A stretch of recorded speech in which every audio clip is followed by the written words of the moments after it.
I'm going to give myself an introduction, I guess, which will kind of explain why I'm speaking about this. So my name is Austin Bach. I own my own practice. We have 11 locations, including a mobile version of us.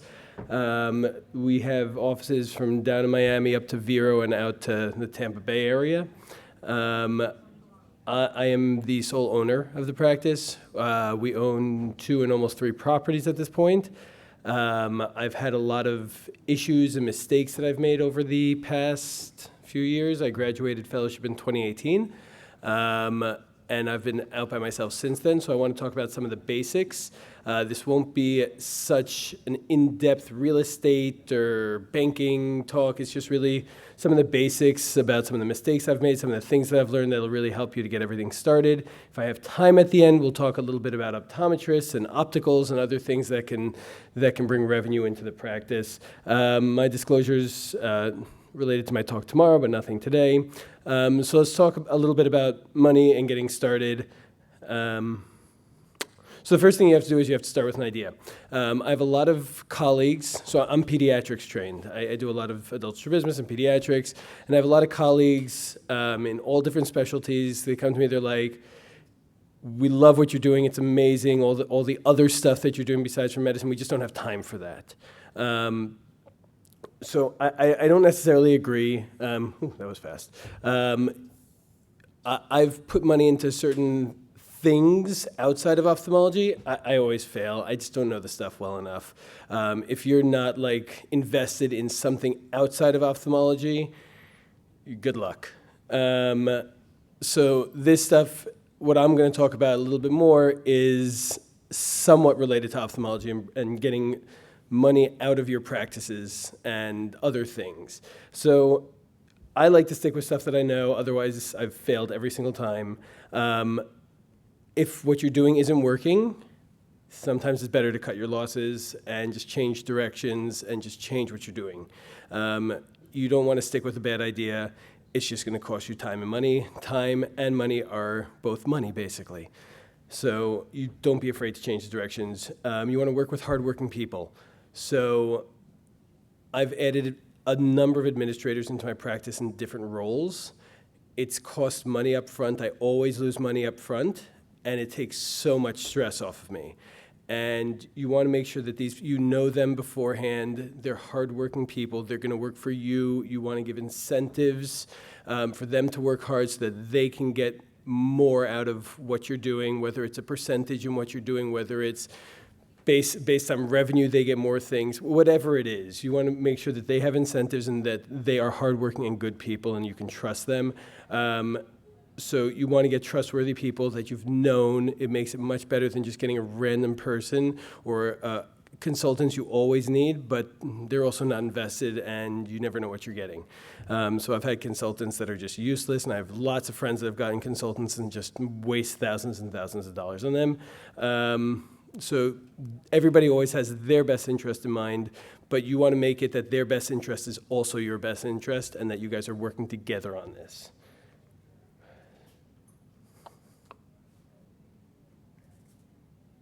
All right. There we go. So in terms of banking, real estate, those types of things, there are 3 important people: you, your accountant, and the banker. You are you. I'm not going to talk about you. That's it. Let's discuss the accountant. So how did I find my accountant? Through my banker. My banker's like, you've gone through 15 accountants. Not true. I went through 1 accountant a year, including myself. I'm not an accountant. She's like, he's really good. He's not charging a lot. He's just starting up. This was a really great way to get into an accountant. I know a lot of people that are like, this accountant just dropped out of the firm. They're doing their own thing. They want to get people. And he's not just an accountant. Like, we sit and we'll discuss a little bit more, but like, I got it through somebody else. They said, my banker's like, we work with him with a bunch of other clients. He's doing it on his own now. He just wants to get people in. He doesn't even charge me that much. It's $600 a month. Whenever my bank needs something, I got an email, hey, Austin, we need these things from you. My response is, call him. Like, I don't want to deal with it. Call him. He has access to everything. So they told me, they're like, we have a bunch of other clients that work with him. go with him. Okay, if I had to, I'd drop him and go with the next one. It didn't really matter to me. Like my previous accountant they were going to start charging me somewhere around $35,000 a year.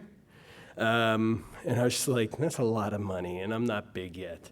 And they're like, yeah, every LLC you have, we're going to add this. And I was just like, I don't have that money right now. So how much will a good accountant cost? It's going to cost a lot of money and going through a lot of accountants to find one. Good luck. Mine responds to me most of the time. We'll just leave it at that. I have a bunch of text messages on my phone of, hey, can you call me? What's up? What's going on? No responses. Whatever. Yeah, those are the accountants. Even the firms, big firms, you're going to get that. Mine does both personal and business. It's just much easier for me to not have two separate accountants dealing with two separate things, and then talking to both of them, giving them, I'm busy. Besides from my things, I train 3 residency programs, and I'm a program director. I'm busy. So I don't want to have to deal with a lot of these things, and that's what I have him for. I give him full access, viewing access to all of my bank accounts and credit cards. This way, he just pulls all of it into some software that he has, like QuickBooks. And like if I ask him for something, he pushes a button, and we go through everything. Banks are going to always ask for P&Ls for the past 3 years. They're going to want this year's P&L. It takes him like 2 minutes if he actually clicks the button. We're in a little fight now, if you couldn't tell. So you should be having monthly or quarterly meetings with them. What are my goals? What are my goals for this year? What are my goals for this quarter? What are my goals now? Like when I'm looking into buying a property, I'm meeting with him weekly. I'm meeting with him sometimes daily. These are multi-million-dollar deals, some of them that I've worked on with him, and you need to really be in touch with them. And you want to, he always asks me, he's like, what are your plans for next year? What are your plans for the next 5 years? Are you planning on buying it? What are you doing? And like, they're always going to change, but he wants to know how to prepare it. So you should be discussing both like what you're doing right now and what you're going to be doing in the future. You're not going to really have a great idea more than like 6 months down the road ever, or a year, because things are going to change. These buttons aren't, there we go. How did I find my banker? One of my friends told me, he's like, hey, I have a friend who's a banker. It's a small-ish bank. It was Bank of the Ozarks. I don't know if anybody knows what they are. I think and the banks have changed like 15 times. I like smaller banks. I don't like Citi. I do personal banking with Citi. I don't like the big ones like Citi and those, because you're not going to really get a great personal connection with the banker who's then going to get you to like right in the top and fight for you and do stuff. It's really difficult. We're not worth that much money. They're dealing with people that are billionaires, groups that are billionaires. Like we're not that usually. We're much smaller. So most of the banks are regional banks. I don't want like the tiny banks because they don't have a ton of money. And then like if they lose it on you, they may not even invest it in you. So I like more the regional banks. Right now I'm with, they changed names. First Horizon. They were about to be bought by TD a little while ago, but they didn't. It's only in a few states. It's not in all the states. But like my banker fights for me. They talk to the top all the time about like me and what I'm doing, and then I give them clients, and then they like me, and they give me basketball tickets and things like that. It's these smaller banks. They're going to be, and we'll discuss why, but they'll be more likely to want to invest in you. So you need to have a really good relationship with your banker. You should be talking to them at least monthly, if not weekly. There are always deals going on in the bank. So my first 2 properties, I had requested, and commercial real estate works a little differently. I said, I want to buy something. How much money are you willing to give me? They gave me a number, and they're like, because it's owner occupied, we're giving it to you for 0 down. And we're having a deal through the end of the month, so you have to find a property within the end of the month, and we'll give it to you for 0 down. It was the middle of COVID. It was great. I think I got 2.5%, 0 down, fixed for 20 years. My attorney was looking at it like, you're never going to see this again, ever. And every page she turned on the deal, he was like, you're never going to see this again. You're never going to see this again. So those deals are there. They're always different deals. You always need to be asking them about changes in percentages, things that the banks are having. Citibank's not, like, I like Citibank. I use them. They're not going to have these deals. Not for you. We're just not big enough to have these deals. The little banks will always have the deals because they want to give money so that they can make money. So there are 3 different things that I hadn't known about necessarily beforehand. Number 1 is they love doctors.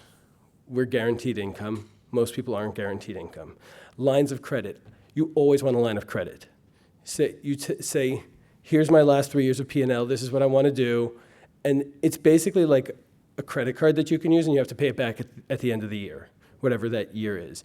They give you a percentage, and you have $250,000, $500,000, $100,000 just sitting there. And when you're like, crap, I put money into this, and now I don't have enough for payroll, you just pull $20,000 out, and then you'll pay it back next month. And then you just have to make sure that it's covered by the end of the year. But a line of credit is really, really nice. You should always have it, because if you don't use it, it just sits there. And it doesn't cost you anything. But it's free money that's sitting there that you can just pull from if you need. Equipment loans. Banks, although I don't really use my bank for this because there are other companies that do this, they will pay for your equipment, and then you have to pay them back as a loan. They'll say, and I use other banks, other companies, there are specific companies for this. A lot of the salespeople for the equipment will have their own companies that they use. That's not related to them. These smaller loan companies, I think the one I use is Everbank. They give rates that my bank cannot compete with, specifically for doctors, specifically for equipment. They give fantastic rates, and the key is always to have money in your pocket. So basically, you always want to take out a loan for the equipment that you're going to buy. Most of our equipment isn't $14,000 or $15,000. It's going to be closer to $50,000 to $100,000. And it's like, why do you want to just lay out the money for that? Pay it off over 5 years. I upgraded my OCT to an OCTA for $10,000. I figured out that the reimbursements for an OCTA over an OCT was, I think, $20 more. And the amount of OCTs that I do, it'll pay for it in 3 months, and I'm paying it over 5 years or 3 years, whatever it was. And so it didn't cost me anything up front, and I'm just making money off of it now. And they're pulling money out of my account every month. I don't even think about it, but now I'm making the money from the OCTA over the OCT. So those things you should definitely look into. And we did the deals with the banks. So this is an important one. We're going to get into this. Banks like different things. They don't always like the same thing. They don't want, they always have people saying, I want to buy a building, or I want to buy a few units, things along those lines, and I want to rent them out. They don't like that, because that's the same thing over and over and over again, and that's putting all their eggs in one basket. So if real estate tanks, like it's done in Florida for us, or it goes way up through the roof, they just never know what's going to happen. The important thing is coming together. Your banker and your accountant, they need to talk to each other. They need to know who each other are. They need to have cell phones. They need to have emails, so that I can say, talk to him, get the information from him, or Ari, go call Grace, and Grace is going to tell you what she needs for this right now. Make sure they like each other. If they don't like each other, it's not going to go well for you. So you want to kind of figure that out beforehand. You can ask for a different banker if you want, or find a different accountant. If you already have one good relationship, you want to ask them who they like to use. I've asked my accountant for different credit card companies that they like, what do they like, why do they like it. My banker's the one that gave me my accountant, and then she left the bank, and whatever. That was a long story. I followed my banker for a couple banks until she just went off to do some weird thing with a different bank that I didn't want to be with. And then they gave me to somebody else, and I have a really great relationship with her. And how do you know if you have a good banker or accountant? You're making money, and you're not getting arrested. And you're not getting an audit. Those are bad. Bookkeeping and accounting, two different things. You either need a bookkeeper, or you need your accountant to do it, or you need to keep it in your head really well. Just an important thing to know how much money's coming in, how much money's going out, what your plans are, what you need. So my accountant does a lot of my bookkeeping, and I'm silly and do some of it in my head, and I just kind of know what's going in and out. And then I do my own audits on my company, internal audits, just to kind of see do I have too much staff? Where's the money going? Where's the money coming from? Those types of things. Is the money coming in? Are we behind on stuff? I do audits all the time.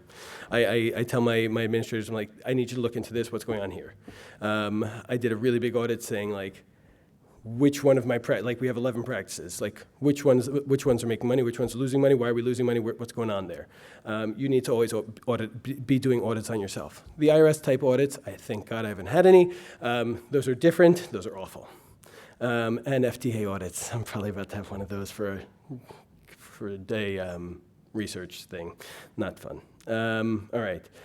Owning real estate. You're paying yourself instead of paying rent. It's so nice to know that I had a 1,300 square foot office I was renting. It was like $6,500 a month, and now instead I have a 4,000 square foot office, and I'm going to own it at the end of 20 years, and all the money that I'm putting into it is mine.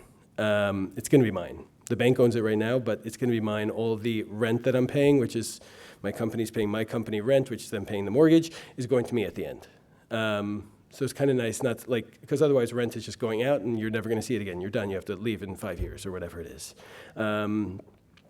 You also have something to sell when you're ready to move on. Whether you're moving on to a bigger practice or you are retiring, you then get to sell your practice if you're retiring and sell the property or rent it to the people who are buying the practice. Or you can then have somebody renting it if you're moving to a bigger place and you're not selling the practice and no ophthalmologist is taking over for you. If you get too big, you're going to need to upgrade, and you now have a new revenue stream. So you had a 2,500 square foot office for one person, and you brought on 2 partners, and now you need a 7,000 square foot office. You move, but you're renting this one, and now you get money for renting it. It's nice. If you can do that and you hire, there are lots of companies that'll be like property managers. If you can do that, great. You just have money coming in at that point, and then you're going to keep that at the end also. It's also a tax deduction. I'm not going into that. You can speak to Legally Mind. They're really great. They're here. I use them. I don't get any money from them. I pay them. So preparing for a real estate loan. Bank relationships, we discussed that already. You're going to have 3 years of finances. They're going to ask you for P&Ls for this year and last year and probably the year before. That's why you have to have a good accountant, because that takes a long time to do that if you don't. Knowing how much you're going to be able to draw and what you can afford. So banks for commercial works differently. Okay, it's another slide said. There's no like prior approval type thing for commercial.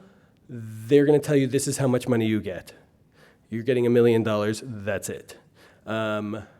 Great, the property's only $750,000, but I'm going to have to put in $400,000 of improvements and stuff like that, so I'm a little short.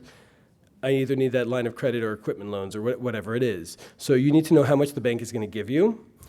Which you'll find out very easily as soon as you give them your P&Ls, and as long as they have your taxes, they're going to tell you, like, this is how much you can get from us for the real estate.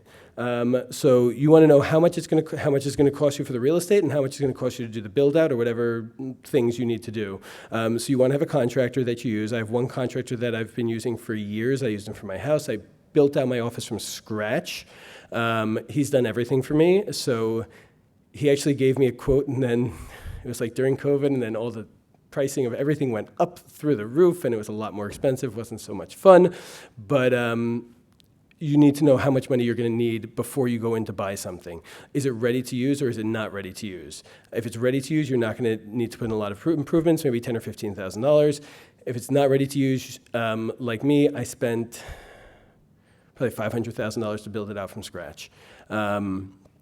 So my office is worth more than I'm paying the bank now because I put in all that money, but I needed a lot more than the $750 million that I had to that I used to buy it to actually build it out. So those are things that you need to know, and that's another reason that you want that line of credit. So let's discuss commercial banking a little bit. So there's 2 different things that they want to give out. It's CRE and CRI. So you have commercial real estate and commercial and industrial loans. Most of the loans, this is what I was talking about before, most of the loans that they give out are CRE. That's people that want to buy investments in property. C&I is you. It's stuff that you are doing for your practice. So you buying real estate that you are going to put your practice in is not commercial real estate for them. It is not, because you are using it. You are the one that's paying for it. You are making money. You are guaranteed money in their eyes. So they do not look at you as commercial real estate. So if you are going to be buying something for yourself, which includes like buying a building and you only using 1/10 of it, you are in there. It's not just a straight CRE loan. It's a C&I loan, and they like that. They want to give money out for there because they know that they're going to get paid back for it, and it is not eggs in the same basket. Choosing a property. I know I'm going a little fast. I only have half an hour left, and I do want to get to the optometry and optical stuff, which is kind of nice. I'm going to be around. You can ask me questions. I'm speaking all 3 days, so I'll be here. I'm here till Sunday. So choosing a property, I like owner-occupied just because the banks love it. My bank, I've bought 3 properties. All have had 0 down because it was owner-occupied. Once again, negotiating. I negotiated the points down, I negotiated this down, I negotiated everything. And I'm like, this owner-occupied, give me for 0 down. I've been with you guys forever. I bring you clients. And the response is yes. So when you're looking at a property, if you're looking for yourself and for your practice, how far is it from your current practice? Are your patients going to follow you? It's a big key. People don't like driving. I know some people who are further out and like there's no ophthalmologist around for 2, 3, 4 hours. It's a lot easier to move. When you're in Miami and there's a guy next door to you and a girl this way and a guy that way and a girl that way, it's a little bit more difficult. So I moved 10 minutes away. Some people complained about those 10 minutes. I've had patients, yeah, it's really far now. I'm like, dude, it's 10 minutes. Like, even if you were the complete opposite way, it's only 10 minutes. It's fine. And I'm a pediatric ophthalmologist, so, like, you don't really have a choice. Whatever. So, and who's nearby? So, like, if you're in a place and there's nobody around you, and then you're moving to a place where, oh, there's a LASIK surgeon over there and there's a plastic surgeon over here, and, yeah, it's only like 15, 20 minutes away, but I have a lot more competition now. Those are the types of things. And are there optometrists around that are going to be referring to me? That's a really great place. Like, there's a bunch of optometrists there, and I'm a glaucoma surgeon, and there's nobody in glaucoma around. I'm going to go out and meet these people, and I didn't know them before, and now they're going to start sending to me. Those are a lot of the things that you need to be looking at. Are there a lot of restaurants around where people are going to be like, oh, hey, look, there's an ophthalmologist. Let me just go there, and then, like, while I'm dilating, I'll go get food. In my old practice, all the time, Jimmy John's and Fuddruckers, people loved coming to me. They're like, oh, kids are dilating in half an hour, we're going to go grab some food. I don't have any food by me now. But, like, it was a thought to open a Starbucks and, like, own it, and, like, so that people can just go there, like, while they're dilating. So, first 3 rules of real estate are location, location, location. You have to think of lots of things, and all those things I just discussed. There's a bunch more things in terms of location, which we'll discuss some of them. Is it big enough for 5 years from now? I bought a property in my Hollywood office. I'm like, the second night you move into it, it's going to be too small. You have to say, how much do I need now and how much am I going to need for 5 years from now? Because remember, I wasn't well established. I bought a place and then I became established. It was a second location for me. I didn't know how many patients I was going to have. In that location, I'm seeing about 50 a day right now, and it's 2,500 square feet, way too small. And I have an optometrist sometimes that's with me. So way too small. I'm like, I really need to kick the person out next door and just buy it and like put them together. My other office is 4,000 square feet. I'm still pretty good in it. But that's really one of the big things is like, not is it good for me now? Am I going to grow, and is it going to be good for me in 5 years from now? Do you want a place that you can rent out the locations next door? Can you put an ASC next door? Is it going to be? Do you want a freestanding place, or do you want like be in an office building, or like in Florida we have like we're on the outside, you go into different places from the outside, kind of like a strip mall type thing. Those are the types of things that you're thinking about, like who else is there? Are there PCPs nearby? Are there rheumatologists nearby? Are there pediatricians? All those different types of things. Do you want to be in this big medical suite where, hey, there's no ophthalmologist here, let me just go meet everybody and they're all going to start sending to me? Like, endocrinologist, great, I'm a retina doctor, send me all your diabetics because I'm going to inject them and there'll be like more revenue and more patients coming in because I didn't have them before. So those are a lot of the things to think about. Sorry. If you are newer and looking into buying a practice, does that practice come with real estate? So there's a doctor who just left Miami. She's going into a fellowship. She's moving to California, and she's selling her practice. And someone came to me, and they're like, oh, I'm thinking about buying her practice. I'm like, does it come with the real estate? Because that's nice. It's like she's selling her practice, and if you get the real estate with it, she wasn't in the end. But you have to say, hey, if you're buying a practice, is it coming with the real estate, or is it like a rental and how lease, and how long do I have on the lease, and can I extend the lease? So if you're looking to buy a practice and you're new, it's really great to get one with real estate because it's kind of like all bundled in. Thing to think about. Is there an attached surgery center? Do you want an attached surgery center? How busy are you? Is it worth it to have it? Me, I'm a pediatric ophthalmologist. No, it's not. Cataract surgeons, retina surgeons. If you want to if you want to like have a couple of people that are doing it all together with you, usually one person can't fill up an entire surgery center, unless like you're whatever, it ends up being a great deal. Most surgery centers, and I'm not going to speak about them really right now, you need multiple surgeons to be bringing patients because most people here are probably not doing full days of surgery more than once or max twice a week. Thoughts about surgery centers. Building out, do you need to do a build out or is it fully equipped, already ready to go? I just moved into a place with my residents that wasn't already an ophthalmology office, and I still put in $15,000 into it. Zoning, you need to make sure that it's zoned for medical. You need to make sure that you can be seeing patients there. If you're building it out, you need to get permits. They're going to rape you with the permits because you're a doctor. There's no other reason. I got charged like $90,000 just in permitting because I'm a doctor. I'm like, everybody else paying 10. Well, you're a doctor. That was their response to me. So it was the county. It's just like, it's a bribe. Oh, you're a doctor, you have money. So just make sure, number one, that it is zoned for medical if you're looking for a place and that you don't have to do rezoning because that's really difficult. Also, parking is part of zoning. And are you going to need to apply for new permits and how much are the permits going to cost? Because my contractor was like, he's like, I don't know what's going on here. You need to call them and figure out why they're charging you so much. And neither of us knew that it was because I'm a doctor. They just want to bribe for me. Inspections take a while. If you're building out, it's going to take longer than you expect. It sucks. And is it sellable? Can you resell this in 5 years, 10 years, 20 years, whatever it is? You can't really picture 20 years from now, but like 5 years from now, is this a place that people will want to buy? If not, then I'm stuck with it in 5 years. Why do you want to be stuck with a property that's either not making money or I can't sell? Not the greatest idea. So you want to just kind of think about that in terms of location. Letter of intent. So in terms of commercial property, you have to write a letter of intent. It's 1 page, and you say, here, I want to buy it, and you don't need anything from the bank to send in a letter of intent. It means absolutely nothing.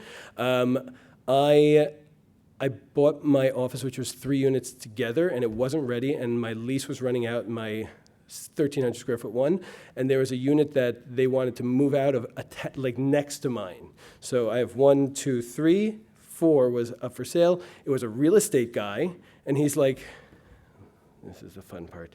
There, back. Sorry. He's like, yeah, if we don't use realtors, I'll give you a percentage off.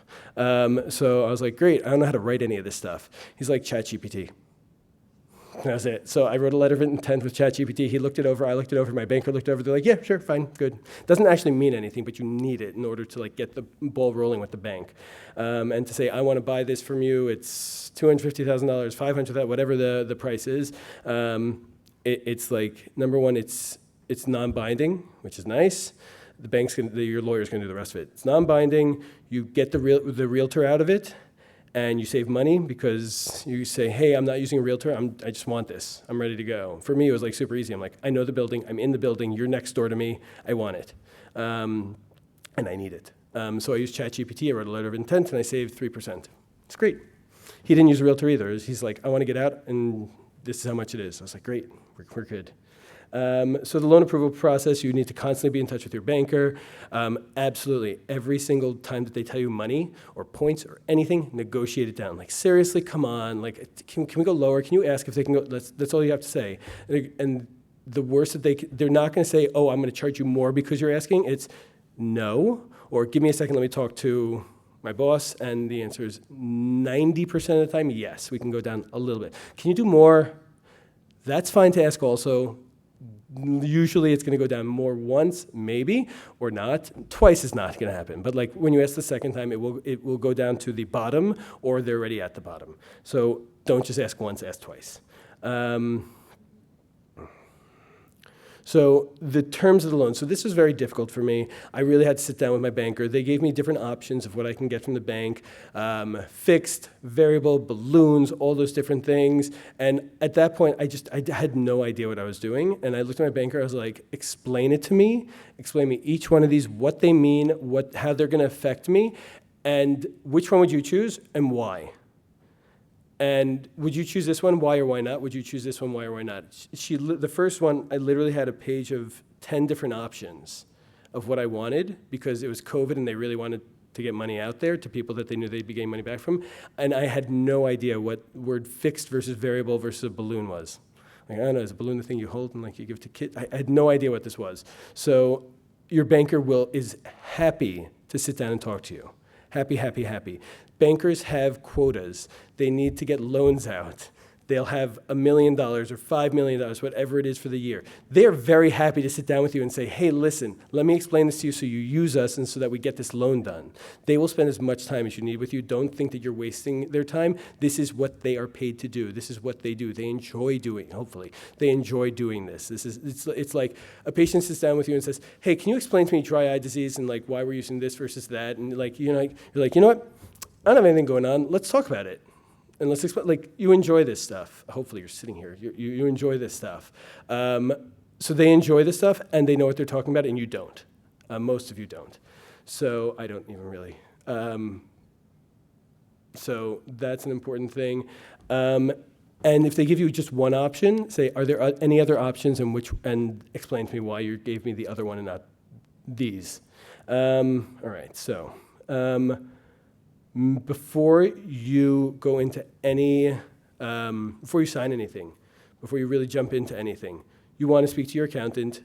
How much based on what I'm making right now, how much can I afford a month? You want to speak to your banker. What are you willing to give me? You want to speak to your lawyer.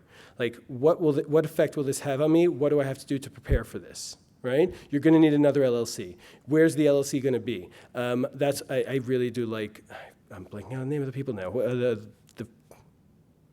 I'll show you who they are. The people that are basically working on, like, they set up your LLCs, they set it up in a specific thing. Who? Legally Mine, thank you, I said them before. Like, you need to know these things. You don't know these things. You don't know how to run these things. There's no way that you'll have full knowledge of all of that, plus all of medicine, plus all of accounting, use these people. They want to help you. They're going to get paid. You're going to probably make more money because you're using them. You're going to need to make a separate entity for many reasons, including covering yourself. You want to make sure to find a good insurance agent. Every time you add a new location, you should get insurance, both on the property and on your equipment. You don't necessarily need to, but if you lose everything in a storm, which we have a few of those in Florida, it sucks. The insurance can be different for freestanding versus just a unit. You want to meet with the contractor also. Say, hey, come look at this place. Tell me how much you think it's going to be. Let's do a walkthrough first. Probably before putting in a letter of intent, or you could just send them pictures. Say, hey, this is the unit. What do you think it's good to go? So once again, know how much you're going to need for the build out. Get the line of credit and renegotiate for the line of credit every year. If it's going to go up, beg them to knock it down. It's really it's based on the national averages usually, but they may have deals going on. I spoke really fast on all of that. Is there anybody from ENT here? Okay, so I'll take a pause because we're going to be talking about stuff that has really not much to do with you. Before I go into optometry and opticals and stuff like that, if you want to leave, you can. Does anybody have questions about like the banking or the real estate stuff that I spoke about? I have 20 minutes left, so I can get through the optometry and optical stuff in probably 15. So yes. You said you have 11 locations. You own all of them? No. Are you talking about? Am I the full owning versus renting? I own 2 of them. The new one that I'm in the process of moving into today. We already told that, he's like, yeah, I'm probably going to sell in 2 years. I'm like, I want first right of refusal. I'm going to buy it.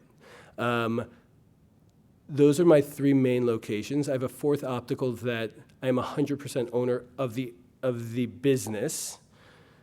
A bunch of the other businesses, I I own the optometrist that's in there or the doctor that's in there, but not necessarily the optical. So I don't fully own I don't know, 5 of the practices. I always want to buy it. I'm done with renting. I don't like renting. It's literally just throwing money out. I don't want to rent anymore. Like, why? And not only that, the LLCs I name for my kids, so like when I sell them, this money goes to this one, this money goes to that one. It's either your retirement or it's what you're giving to your kids. That's really what it is. That's the way that I look at it. It's like my dad has tons of money in stocks and funds and this and that, and that's what he's going to give me when he dies. I'm going to give my kids property so they can either sell it or they can use it as rental. That's how I view it, and it's costing me less. So yeah. How do you protect yourself? Do you own it as a partnership, S corp? Talk to Legally Mine. And your accountant. And how do you protect yourself legally if somebody trips and falls on the steps? That's with getting a good insurance agent. And then having multiple. So I think Legally Mine, they had a presentation last year, and they're like, Disney has like 50 LLCs. Every ride is a different corporation, so that if you sue them for this ride, everything's separated. And I'm an ophthalmologist. Talk to Legally Mine about that, but yeah. When you purchase another property, It's a completely different entity. It's not related to any of my previous entities. it's a holding company property. Yeah, so my company, Abita I Group, pays rent to my Sweetwater office, pays rent to my Hollywood office, and it pays more than rent because they have to look a little bit better, so then it pays more than rent, and then those pay mortgage. Yeah. Anything else? Okay, ENT can stay if they want or can leave. Let's talk about optometrists. I think this a little bit goes into audiologists for you guys and physician extenders. Optometrists are just a little bit different because they're some way more powerful and some way less for us, but they're very different. So the things to consider for optometry, what kind of a group are you? Are you a multi-specialty group? Are you just retina? Are you just pediatrics? Like, who are you and what do you want out of them? Do you want and we'll get into that a lot more in a few seconds. Do you want an experienced optometrist? Do you want one that's been out there for 20 years and is set in their ways? Or do you want a new grad? In my opticals that I don't own the optical part of it, one of them, I think she's been practicing since I was 5 years old, and the other one a little bit longer than that. And the ones that are in my practice, I got them straight out of their disease, I think it's ocular disease residency, and then they basically spent 2 weeks to a month or so, like actually just shadowing me. And learning my ways, how I treat the patients, what I do. Like, I'm not going to be able to fit scleral contact lenses like they do, and I don't really care about presbyopic contact lenses and those things, but like, they're seeing disease by me. They're doing, I'll say 50-50 vision versus disease, so you want to know what do you want out of the resident, right? There you go. Do you have an optical? Do you want an optical? If you're going to be doing vision insurance, you may want one. You're going to make money, I promise you. You have to be smart about it. You have to there are different ways in terms of setting up the optical, which hopefully we'll get to. But the optical is where you make the money on the optometrist, unless they're purely doing disease. We'll get into that. So, optometric practice. Number one, do they have any age restrictions? There are no optometrists here, right? Some of them are very, very picky. Oh, I won't do anybody under the age of 17. I'm like, where did you come up with that number? Then I'll get like 9. Like, okay, fine. Under 6 is really difficult. Like, they don't even talk. I prefer them because they don't talk, and I can give glasses, and they're not going to complain about them. Like, oh, it's a little blur. No, it's like you just accept what I take. But some of them really do have age restrictions. They don't want to do over this age or under this age, or they like whatever. You need to know about. That's one of the questions to ask them.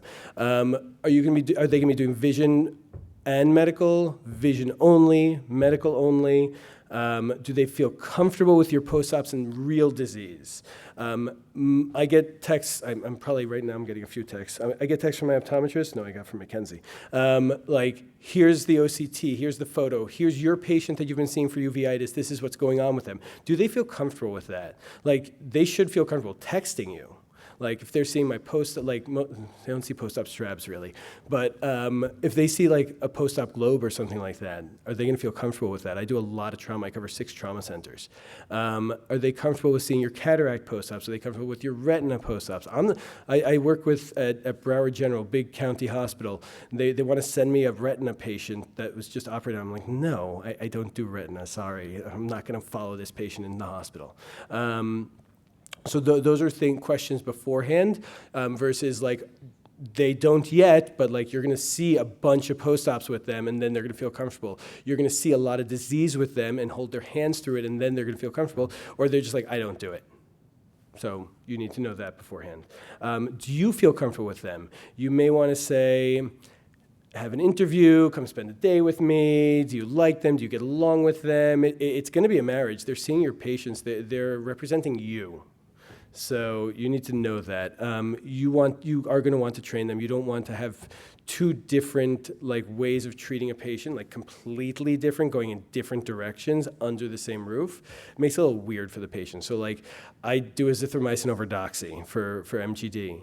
All of my optometrists do azithromycin over doxy. We can discuss that another time. We can discuss, I don't know, maybe on my Saturday lecture. But like, and all my residents know I like azithromycin over doxy, so they all write azithromycin over doxy. Those types of things. You do want to train them. Vision and medical insurance. I know I'm jumping from topic to topic. I do have only 10-ish minutes left. You can negotiate your medical insurance rates separately for you and the optometrist. The optometrist is almost always going to be less than you, not necessarily.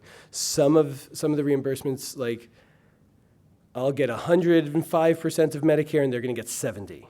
Some of them, we both get 70. Some of them, we both get 100.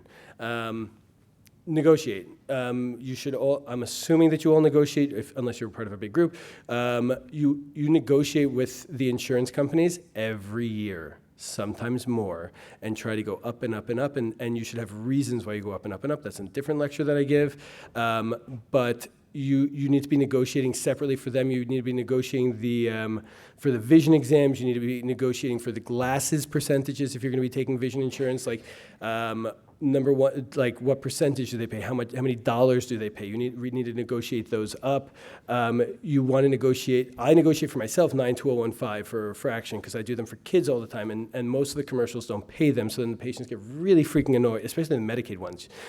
One specific insurance didn't cover Medicaid didn't cover 92015, and they got really pissed. I had to negotiate that for 2 years to get that covered. I refract every single patient. Like pediatric ophthalmology, that's what we do is we refract. So my retinoscope just sits in my hand basically all day long.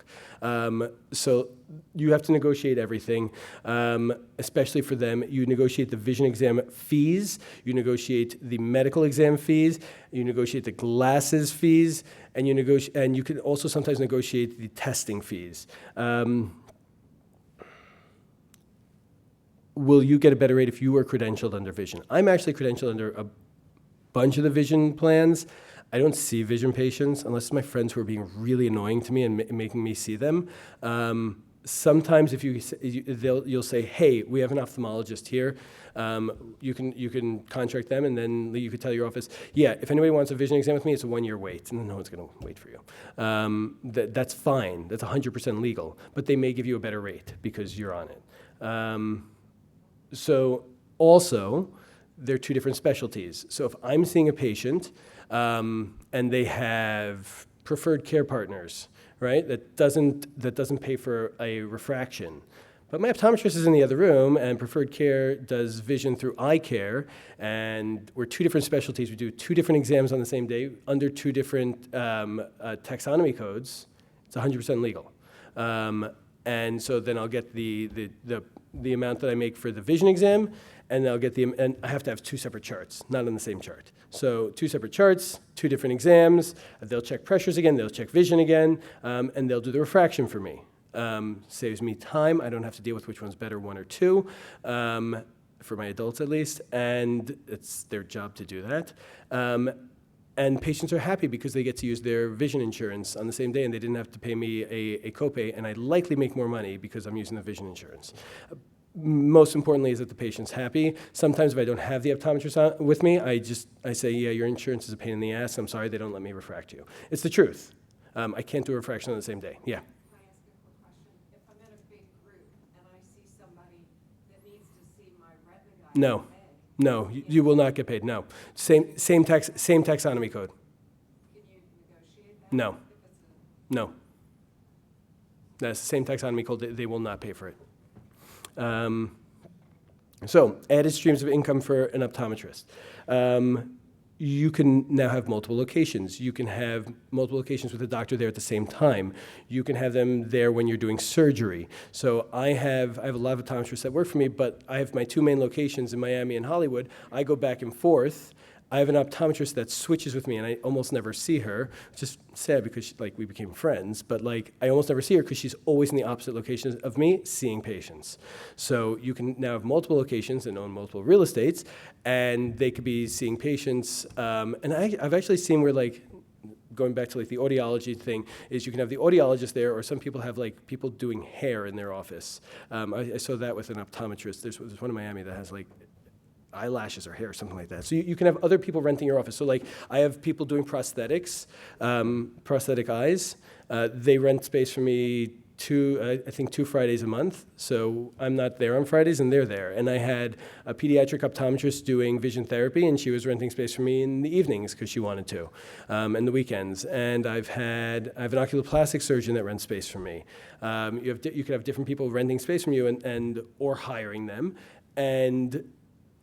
And that will enable you to be in more locations because I then leave my staff there and I rent them my staff also. So that's one thing. Contact lenses. Most of us don't do contact lenses. I don't want to waste yeah, you can put it in the back. I don't want to waste my time with contact lenses. It's not going to pay me enough. It's just not. I can see so many more patients. I see 50, I don't know if I see 50 plus patients a day. I do tons of testing, fields, OCT, stuff like that. Contact is not going to cover one patient. It's going to be way too much time. But you can also have a licensed optician doing that. But contact lenses is an added stream of income. You can do regular contact lenses. You can do specialty contact lenses. We do specialty contact lenses like RGPs and stuff like that, and then you get a lot more money. Just different things to think about. They're going to be doing adult disease, so they're going to be seeing some of your patients, like the regular dry eyes and stuff like that. And the opticals. There's something else I want to talk about because they do a lot of cash pay dry eye stuff also. So I don't know about in ENT if there's a lot of cash pay stuff. We had the thing yesterday about the cosmetic procedures, the lasers and stuff like that, the facial resurfacing, those types of things can absolutely be done when you're not there or in a separate room if you have more space. So hiring an optometrist. Do you want to use your contacts? Yes. Do you want to use a headhunter? Usually not. It's going to cost you, I think the rate is $10,000 or $20,000 for an optometrist and $50,000 for an optician. So there are really, really good ones out there. I've used them. They're there for ophthalmologists. They're there for everything. It's going to cost you minimum $10,000 to $20,000. I think it's usually 10% of what you pay them for a year or something along those lines. Personalities, you really want to spend not a 5-minute interview. You want to meet them, you want to know people who know them and say, hey, is this a good person? Are you going to get along with them? So my first 2 optometrists that I hired, minus my ex-wife, completely different personalities, and we get along really well. But you want to spend some time with them. A contract. You don't need to follow what I do. I don't have any contracts. Nobody that works for me has a contract. 0. Not a single person has a contract that works for me, which means they can leave at any time, and I can fire them at any time. And there's no contract. They don't really work for me, right? Except for the fact that they get a W-2. But we negotiate. They all trust me, and at this point I've been around enough that all of Miami knows me. Almost every ophthalmologist sends to me. I'm a pediatric ophthalmologist. I do adult strabismus. Am I going to screw myself over? And I also don't use that they can't work near me afterwards. Thank you. Non-competes. I'm a pediatric ophthalmologist. Nobody competes with me. There's not enough of us. Great. If you want to see peds, great. Take some myopia patients away from me. Great. But if you're hiring an optometrist, they're really not going to. There's no reason for a non-compete. They're not taking patients away from you. You're just different. I'm just watching the time. No, there was the non-compete. Other things to think about: referring doctors. Do the optometrists that send to you already want to send to you if you have an optometrist? I'm very, very careful to send back to my optometrist. They all get notes from me when I see their patients that they refer to me. I talk to them on the phone, and I tell their patients to go back for the refraction. I say, you have a really, really great optometrist. There's a few pediatric ones I work with, and then there's a bunch of other ones. They're really great. They're so nice. Go back to them. They're going to do a much better job than me at getting you a pair of glasses. They probably will, number one. Number two, you want them to send you back patients. You don't want them to be pissed off. That guy, he never sends patients back, and he keeps them doing refractions. You don't want to be that person. You're going to lose income that way. You want to know ahead of time what patients you want them seeing, not what do they want. What do you want? And then, are they willing to do that, or are they happy to do that? We discussed that one already. Cash pay, there's a lot of things that they do. Cash pay, myopia control, dry eyes, vision therapy, all different things. Talk to them about it, what they feel comfortable with, those types of things. Opticals. I'm going to talk really fast. All right, there are different ways to do opticals. One, you have to build out an optical. You need space for the optical. You can do it yourself. You can hire an experienced optician, or you can hire a company to do it and put it in. There are a lot of companies that specifically this is all that they do. They put opticals in your office. You can rent space to an optical company, or you can have an optical company do it for you, and then you do all the billing and stuff, and then you just pay them a percentage. Do you want to hire a licensed or unlicensed optician? If you or somebody else that's a doctor is in the office at all times, you don't need a licensed optician. Most of them aren't.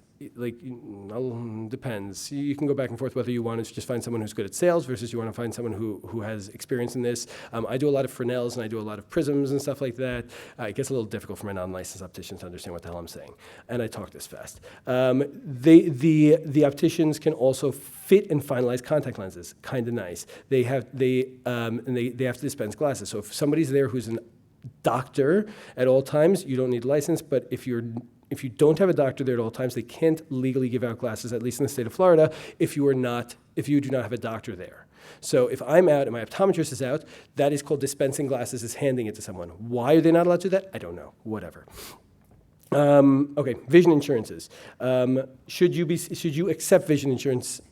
I just don't. I don't see patients with vision. It doesn't pay enough. Understanding if you could use your own lab or not. So when you're negotiating contracts and stuff like that with the vision insurances, do you have to use their lab, or can you use your own lab that you use? We go back and forth whether, when we negotiate with the insurance companies, the prices that they're giving us for in their labs for the different lenses and for the frames and things along those lines. So those are things that you could negotiate with vision insurance, and that's something that you need to know about, is which lab you're going to use. When is it worthwhile to use their lab? When is it worthwhile to use your lab? This is why, if you have no knowledge about this, you should get a business partner, or you should get someone who's a licensed optician for 10 or 15 years already, that can help you understand what and why. Kind of the same thing for the banker and the accountant. Negotiating rates. You can negotiate rates for the glasses. You have to negotiate rates for the glasses. VSP, you're generally not going to get in those things, but all the Medicares, Medicaids, you can. Absolutely, they will negotiate with you, because they want more providers to do that.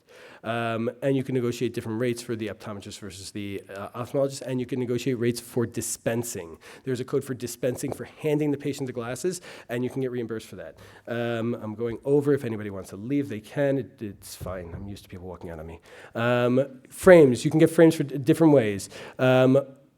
One is consignment, so it basically means they give you the glasses and you don't pay for it unless you use it. And the other one is just buying them straight out from the companies.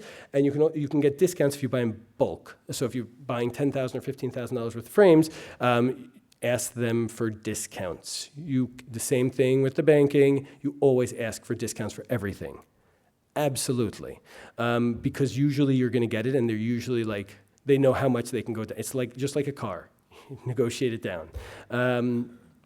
Other ways that you can make money: selling warranties. So the frames cost me $5 to buy. I'm selling them for $150. I'm going to give you a 1-year warranty on anything broken. That's it. We don't do lost. We do broken. because it was $150 I sold it to you for, and it only cost me five. These are random numbers, and not real. Most of them aren't. The Chinese ones are like $2 to $5. But if I'm if I'm selling it to you for a markup, I need to make sure that my markup is enough to give you 2 pairs of glasses, or the warranty it's a $100 warranty, $50 warranty, whatever it is. Make sure that the warranty that you're selling will cover the extra frame. You want to have warranties on lenses also. So the lens cost me $20 to make. I'm selling it to you for $85. I'm going to do a $25 warranty on the lens. Okay, I'm going to make $5. It'll make you happy. Or I'm going to make $25 because you didn't use the warranty, one or the other. Just different ways to make money on lenses. Labs. You can make your own lab. It's usually not worth it. I have 11 offices. I could. It's still not worth it for me. They have small labs. Some of the opticians have their own labs in their offices. We've used them before. Usually when you use a big one like ABB, or I think we're about to start using like the iMed lab now, I don't remember what the real company is, they can get you better pricing. But you want to have a local lab also, because then you could say, someone's like, I need the glasses right now. I'm going to some country tomorrow. You're like, okay, it's an extra $100, and I'll get them. I'll send somebody to the lab right now and get it for you. Okay, made a couple extra bucks, made a patient happy. The more important part is the patient happy.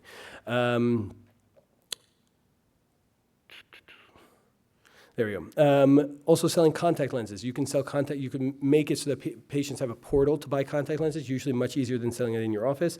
There's something called Abby, Dr. Contact Lens. There's someone in Miami, and you could have your own website. And patients just go in and, like, as long as you put the stuff in, your optician puts the stuff in, saying that this is when and for how long do they have how long the prescription is good for. They could just order their own contact lenses. Free money for you, literally free money. It just gets shipped out from the company.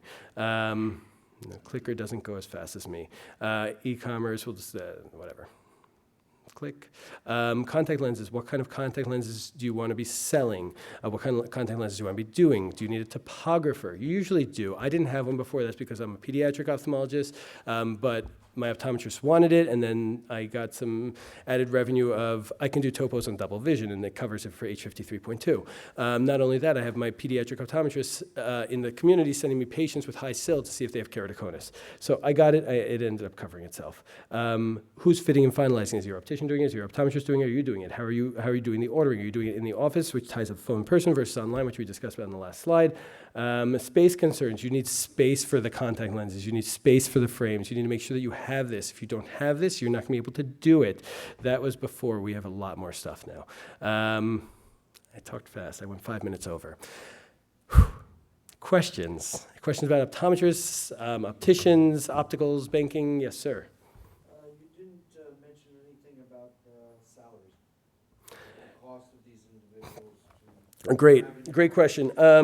It depends where you are in the country. Optometrists are usually, and you can negotiate it. And you can negotiate that, like, hey, I'm giving you $100,000. It's usually between 120 and 180.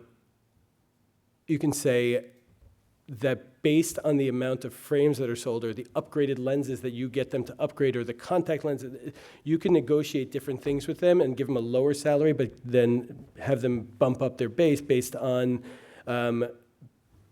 sales, which then gets you more money and then gets them more money. And they can make a lot more than if you give them 100, and they can get bonuses of like $50,000 or $80,000. Number one, that's going to make you a lot of money, and it's going to make them very happy and more motivated for you, which is what we discussed in the beginning. You want people who are motivated, who have the same motivation as you. Is this true for experienced optometrists versus somebody out of school? In terms of what? Like they just graduated versus somebody who's got 20 years of experience? They're going to be better at selling. The one with 20 years of experience, they're going to be much better at selling. My younger ones are much more shy. The one that was I had one that was in LensCrafters for 20 years before I stole her, which she just wanted to get out of there, which is not really stolen. She has she used to be the one to sell the contact lenses, so we have deals with her, like percentages or stuff like that based on contact lens sales. And then different offices will have like, oh, if you upgrade from this lens to that lens, like here, just hand them the freaking thing, and if they buy it, we'll give you more money to motivate them to do it. Yeah, so you have to speak with, most of the time you should give them bonuses based on optical sales. And you should say, listen, for the first 3 months, this is what you're going to get. Then we're going to renegotiate your contract afterwards. So, and then most of them, for me, it's like, okay, based on how many upgraded this or upgraded that, we sell because you handed them the paper. Then you're gonna, or if you see over 20 patients a day, I'm going to give you $10 for every patient over 20 you see. Things like that. Yes. This is going back to the OCT. Since you see a lot of kids, what diagnosis codes are you using to bill all the OCTA? So we're going to ignore the papilledema and uveitis that I see. I see a lot of papilledema and uveitis. H40, myopic degeneration. Anybody over a -2 has myopic degeneration. How do you see that? In the retinal tessellations and a bowing of the posterior retina, which is a staphylomatous change. Not only is it diagnostically true, like anybody under a -2, I'm not going to do it on. Over a -2, I'm going to do it on. But if you can literally see those changes that are, by definition, myopic degeneration, you should be following that. You want to see the thinning of the retina. You want to see the changes in the nerve. I get a lot of glaucoma suspects, a lot. And I get a lot of pseudopapilledema. Why are they glaucoma suspects or pseudopapilledema? Because they're a -6 and the nerve is tilted, right? Or they're a -6 and the nerve's not tilted and they have megalopapillae. And that's what I'm going to talk about when I say, the disc diameter is 3, right? So those are the big codes I use for kids. But myopic degeneration, I think it's H43.22. Someone can double check me on that one. What about in adults? Is it true also that you can do the same thing? If you have over a -2 and they have myopic changes, absolutely, why not? So it works in both views? Why not? I like the adults that I do see are usually like, I'm not going to just see someone with myopia, but my techs are obsessive with testing now. And anybody over a -2 and anybody with thyroid, they're going to get it on. So like some of them, I just have to bite the bullet and I can't bill anything. Like the thyroid ones, like they don't really have thyroid eye disease. It's like they look perfect and you did all the testing, whatever. It's fine. I missed one.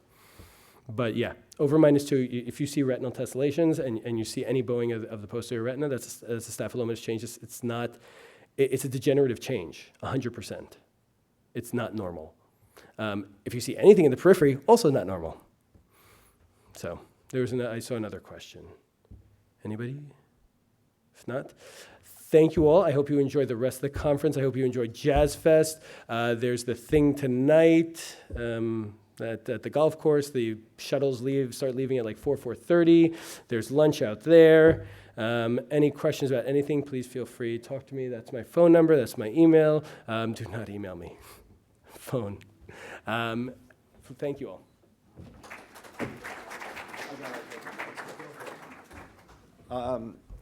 The announcement I need to make is that the next speaker, Dr. Bobby Mukamala, is actually going to he's starting right now, and he's going to be at the St. James Ballroom. They've moved him there so that both ENT and ophthalmology could participate in his presentation.